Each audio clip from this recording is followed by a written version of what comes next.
नमस्कार, स्वागत है आप सभी का। मैं हूं हिमांशु और आप देख रहे हैं हलचल इंडिया। बेबाक खबर तेज असर। आइए नजर डालते हैं आज की खबरों पर। बागपत के ईस्टर्न पेरिफेरल एक्सप्रेसवे पर धुंध होने के कारण बड़ा हादसा सामने आया है, जहां एक दर्जन से ज्यादा वाहन आपस में टकरा गए। हादसे में एक दर्जन से ज्यादा यात्री भी घायल हुए हैं। घटना के बाद मौके पर पहुंची पुलिस ने किसी तरह से रेस्क्यू कर दुर्घटनाग्रस्त वाहनों को हाईवे से हटवाया। बताया जा रहा है कि हाईवे पर पहले ट्रक और कार की टक्कर हुई, जिसके बाद आगे पीछे चल रहे कार और वाहन आपस में टकराने लगे। यह हादसा ईस्टर्न पेरिफेरल एक्सप्रेसवे पर सिनोली तगा गाँव के निकट हुआ। ये हम लोग आ रहे थे, कोहरा के मारा आगे तो गाड़ी स्लो हुई, ये आगे वाली गाड़ी में ठोक दिया। उसके बाद पाछे वाला टैंकर इसमें ठोक दिया। हमारा भी पैर फ्रैक्चर हो गया है और एक लोग का पैर टूट गया है। 60-65 लोग थे, सब लोग घायल हैं। तो सब लोग घायल हैं? सब लोग हैं। मैं बांदा से आ रहा था। कहाँ जा रहे थे? लुधियाना जा रहा था। तो ये घटना कैसे हुई? ये घटना हुई कुआसे में गाड़ी चल रही थी, तो आगे गाड़ी कोई धीमी हुई गाड़ी, तो उस गाड़ी में पीछे की ये बस लड़ गई। लड़ने की वजह से गाड़ी रुक गई है। पीछे से टैंकर था, टैंकर मार दिया पीछे से गाड़ी के, तो ज्यादा हो गया, पूरा गाड़ी चकनाचूर हो गया है। तो घायल कितने हुए इसमें? घायल हुए 10 आदमी करीब घायल हो गए हैं। 12 ज्यादा हुए, 10 से 12 आदमी।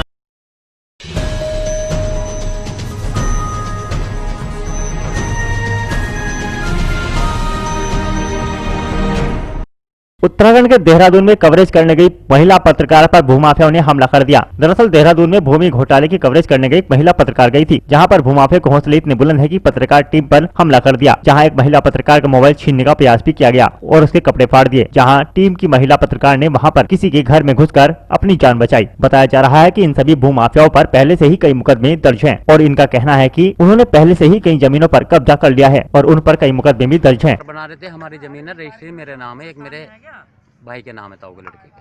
तो इन लोगों का क्या मामला है? इन लोगों का मामला ये है कि इनकी इधर ये प्रॉपर्टी जो है ये इसमें प्लॉटिंग कर रहे हैं और इनके ये भूमाफिया सारे।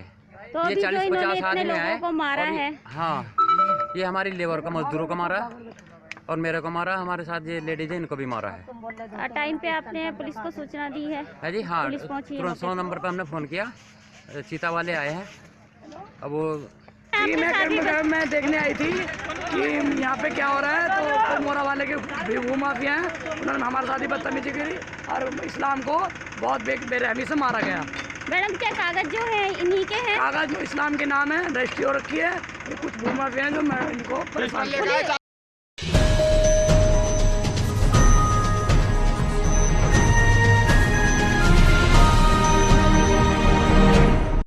एसएसपी मुजफ्फरनगर अभिषेक यादव के द्वारा जनपद में चलाए जा रहे जीरो ड्रग्स अभियान के अंतर्गत चरथावल थाना प्रभारी धर्मेंद्र सिंह के नेतृत्व में कस्बा इंचार्ज योगेंद्र चौधरी ने पुलिस टीम के साथ मिलकर लडवा रोड भट्टे के पास एक अभियुक्त को चेकिंग के दौरान गिरफ्तार किया है, जिसके कब्जे से पुलिस ने लगभग 4 किलो 300 ग्राम डोडा पोस्ट का चूर्ण बरामद किया, जिसकी कीमत हजारों रुपए बताई जा रही है। कस्बा इंचार्ज योगेंद्र चौधरी ने जानकारी देते हुए बताया कि गिरफ्तार किया गया अभियुक्त जाहिद पुत्र यासीन डोडा पोस्ट की क्षेत्र में सप्लाई करता था, जिसे चरथावल पुलिस के द्वारा गिरफ्तार कर जेल भेजा गया है। जाहिद पर चरथावल के साथ साथ अन्य थानों में भी मुकदमे दर्ज हैं।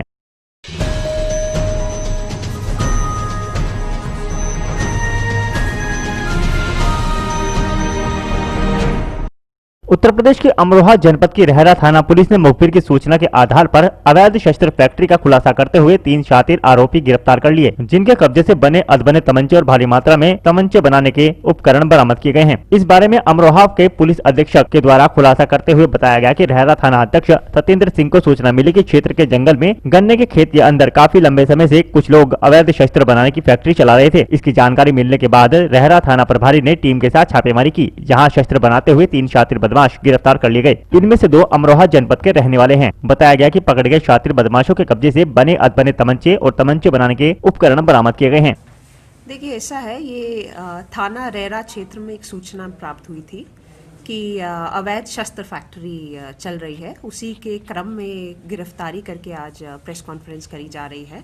मैं बरामदगी के बारे में थोड़ा सा डिटेल बता दूं तो इसमें 3 तमंचे हैं 315 बोर के और 1 बंदूक है 12 बोर और 17 के करीब अध बने तमंचे यहाँ पर हैं। ये सारा इनका तमंचे बनाने का जो उपकरण है वो बरामद हुआ है। 3 अभियुक्त हैं इसमें जो अरेस्ट हुए हैं। जो मेन एक्यूज्ड है उसका नाम है इस्तेकार, जो मूल रूप से मेरठ का है और देखा जाए तो 2006 से ये इसी काम में ऑन ऑफ लगा रहता है।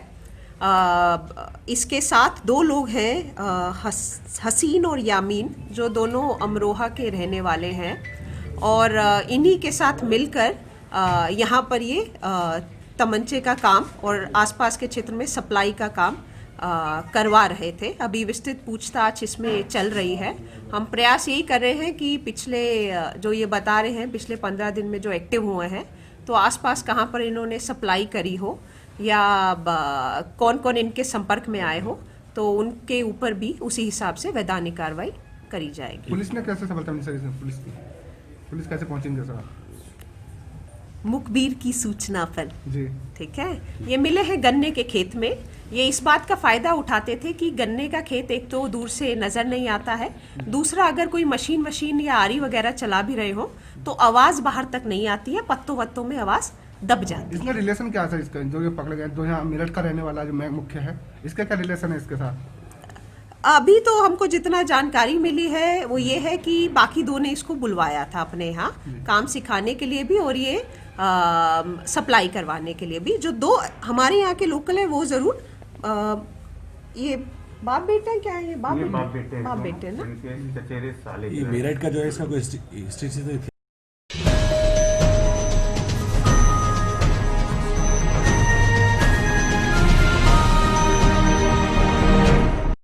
जनपद बिजनौर के धामपुर तहसील के गांव सुहागपुर में चामुंडा देवी मंदिर कोरट वाली पर हर वर्ष की भांति इस वर्ष भी भंडारे का आयोजन किया गया। मंदिर कमेटी अध्यक्ष धर्मपाल सिंह ने व्यवस्थाएं संभाली, जहां सभी भक्तों के लिए खाने पीने का इंतजाम किया गया था। इस मौके पर बहुत दूर दूर से भक्तों ने आकर भोजन ग्रहण किया। इस मौके पर राम रसपाल सिंह, हेमराज सिंह, रोहित गोस्वामी, पंकज कुमार, मोहित कुमार, नीतीश उपाध्याय आदि मौजूद रहे। 22/12/2020 को प्रति वर्ष भंडारे का आयोजन किया जाता है।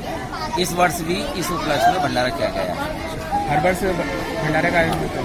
भजन कीर्तन नहीं होता, सिर्फ केवल भंडारा भोजन। कब से चल रहा है भंडारा? ये 11 बजे से 3 बजे तक चलता है। चामुंडा मंदिर एक प्राचीन मंदिर है जो पहले यहाँ कोरट गांव में मंदिर था। कोरट गांव में यह प्राचीन मंदिर था और जिसकी वजह से इस मंदिर का नाम भी कोरट वाली चामुंडा देवी मंदिर रखा गया।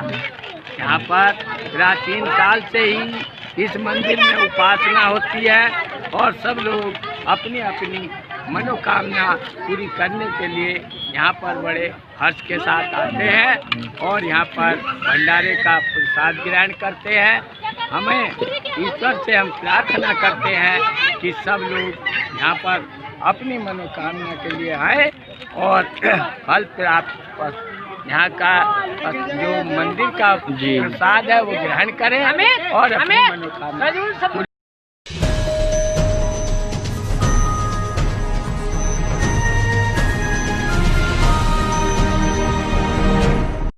मुजफ्फरनगर की खतौली विधानसभा के पूर्व प्रत्याशी चंदन सिंह चौहान ने फीता काटकर क्रिकेट मैच का शुभारंभ किया। जनपद मुजफ्फरनगर के तहसील जानसठ क्षेत्र के गांव तेवड़ा में 1 दिवसीय क्रिकेट मैच का आयोजन किया गया। गांव तेवड़ा के क्रिकेट मैच में विजेता टीम को 11,000 रुपए का पुरस्कार और उप विजेता टीम को 5100 रुपए का पुरस्कार दिया जाएगा। कमेटी का कहना है कि हर मैच में मैन ऑफ द मैच दिया जाएगा। क्रिकेट मैच की अध्यक्षता जावेद आलम कर रहे हैं। कमेटी के अन्य सदस्यों मोहम्मद इजराइल और मोहम्मद बाबू आपको कमेंट्री करते नजर आएंगे। साकिब सद्दाम व इम्तियाज आपको एम्पायरी करते हुए दिखाई देंगे। पहला मैच नया गांव नगला बुजुर्ग और गांव सीकरी के बीच हुआ। गांव सीकरी के कप्तान मुन्ना ने टॉस जीतकर बल्लेबाजी करने का निश्चय किया। गांव सीकरी की टीम बहुत अच्छा खेली और 12 ओवर में 6 विकेट के नुकसान पर 133 रन का स्कोर बनाया। वहीं दूसरी ओर नया गांव के कप्तान साकिब अपने पार्टनर के साथ बैटिंग के लिए पिच पर उतरे और कोई कमाल नहीं कर सके। धीरे धीरे पूरी टीम 105 रन पर सिमट गई। मोहम्मद आतिफ को मैन ऑफ द मैच दिया गया। इस मौके पर खतौली विधानसभा के पूर्व प्रत्याशी चंदन सिंह चौहान व वार्ड 40 के भावी प्रत्याशी मोहम्मद शमी और इंजीनियर मोहम्मद मोनिस व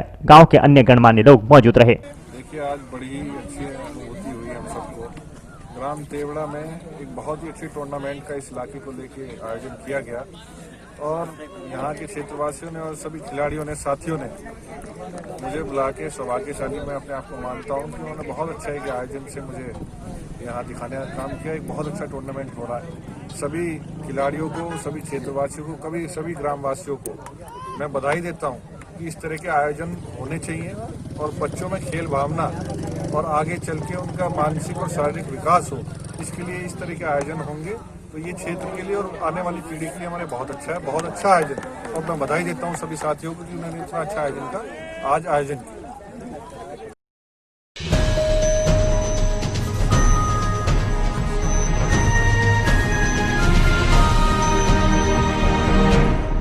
जनपद मुजफ्फरनगर के सर्कुलर रोड स्थित राष्ट्रीय लोकदल कार्यालय पर दिल्ली बॉर्डर पर किसान आंदोलन में शहीद हुए किसानों को श्रद्धांजलि देने के लिए एक शोक सभा का आयोजन किया गया, जिसमें राष्ट्रीय लोकदल के पदाधिकारियों ने कहा कि जो किसान आंदोलन में किसान शहीद हुए हैं उन्हें यह देश कभी नहीं भुला पाएगा एवं लगातार दिल्ली बॉर्डर पर किसान आंदोलन कर रहे हैं, जिसको लेकर एक न एक दिन भाजपा सरकार को कृषि कानून को समाप्त करना होगा। शोक सभा में राष्ट्रीय लोकदल के जिला अध्यक्ष अजीत राठी, पूर्व मंत्री योगराज सिंह, माधव राम शास्त्री, बाबूराम राठी, कृष्णपाल राठी और अन्य रालोद नेता मौजूद रहे। राष्ट्रीय लोकदल कार्यालय पर जो दिल्ली में किसान आंदोलन चल रहा और उसमें हमारे किसान भाई शहीद हो गए क्योंकि ठंड इतनी है और सरकार किसान की नहीं सुन रही है, तो किसान वहाँ अपने जो है ठंड में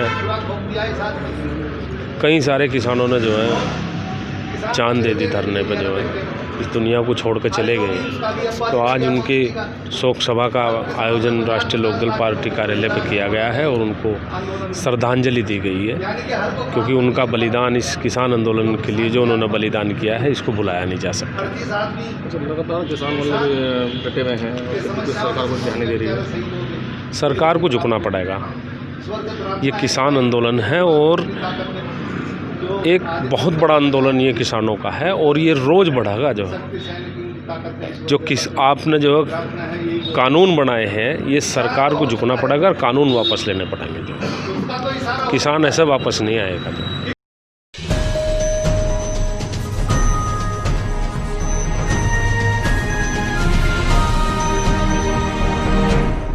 सहारनपुर के वरिष्ठ पुलिस अधीक्षक डॉक्टर एस चैनप्पा के द्वारा रिजर्व पुलिस लाइन में रिक्रूट आरक्षकों के प्रशिक्षण केंद्र का निरीक्षण किया गया और इसके साथ साथ यातायात प्रशिक्षण सत्र का भी निरीक्षण किया, जहां उन्होंने समस्त कर्मचारी को कोविड-19 के प्रोटोकॉल के नियम के अनुसार पालन करने के निर्देश दिए। साथ ही साथ रिक्रूट आरक्षक को ट्रेनिंग में दी जाने वाली महत्वपूर्ण जानकारी के बारे में बारीकी से अवगत कराया।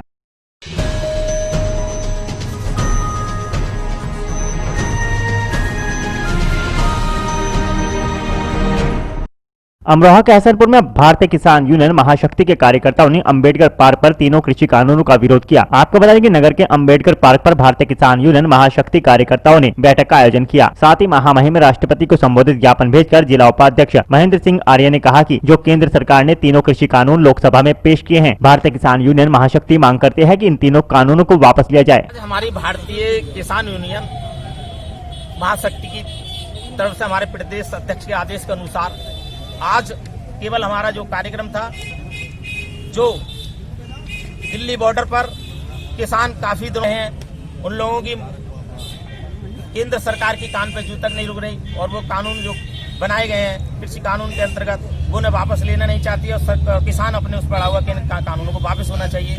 उस ऐसी ठंड में वहाँ पर किसान पड़े हुए हैं, उनमें कई किसानों की मृत्यु हो चुकी है और हम किसान यूनियन भारतीय किसान यूनियन मांग करता है कि उनके लिए, उनके परिवार के लिए आर्थिक सहायता दी जाए जो किसान वहाँ पर शहीद हुए हैं और उनके लिए एक सरकारी नौकरी है उसके परिवार को दिया जाए जिसका गुजारा हो सके। कुछ किसान ऐसे हैं कि छोटे छोटे किसान हैं जिनके पास में केवल 10 बीघे जमीन है या 5 बीघे जमीन है या ठेके में मजदूरी कर रहा है। आज सब वो किसान है जो किसान मजदूरी किसान में करता है वो भी किसान होता है, ठेके पे लेकर किसान करता है वो भी किसान होता है और जो किसान है जिसकी जमीन है वो भी किसान होता है। तो आज सभी लोग इस जो काला कानून सरकार ने बिल पास किया है कि दिया है लोकसभा में, उसके सब विरोध में है और उनके लिए जो आज बॉर्डर पर जो शहीद हुए हैं किसान, उनके लिए हम श्रद्धांजलि देते हैं और उनके लिए कहते हैं भगवान उनकी आत्मा को शांति दे और ऐसे हमारे किसानों पर ऐसी आपदा ना आए, जो ऐसी घटना घटे।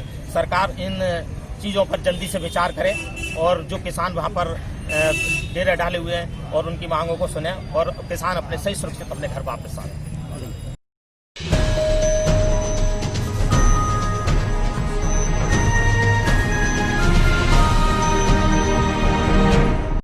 अमरोहा के हसनपुर नगर के CSC में खुशहाल परिवार दिवस मनाया गया, जहां परिवार नियोजन के साधन अपनाने को प्रेरित किया गया। आपको बता दें कि नगर के सामुदायिक स्वास्थ्य केंद्र में खुशहाल परिवार नियोजन कैंप का आयोजन किया गया था, जिसमें खुशहाल परिवार सुखी परिवार की तर्ज पर लोगों को प्रेरित किया गया। वहीं BPM आसमा परवीन ने चिकित्सकों के साथ मिलकर नई पहल की शगुन किट का वितरण किया। परिवार नियोजन के स्थायी व अस्थायी साधनों को अपनाने वाले दंपतियों का स्वास्थ्य केंद्र में सम्मान व अनुभव विनिमय कार्यक्रम में किया गया। परिवार नियोजन में पुरुषों की साझेदारी जीवन में लाए स्वास्थ्य और खुशहाली पाए की तर्ज पर अंतरा, इजीपिल, छायामाला, कोपर्टी, PPI, CUD, पुरुष नसबंदी, महिला नसबंदी आदि सहित सुविधाएं दी जा रही हैं।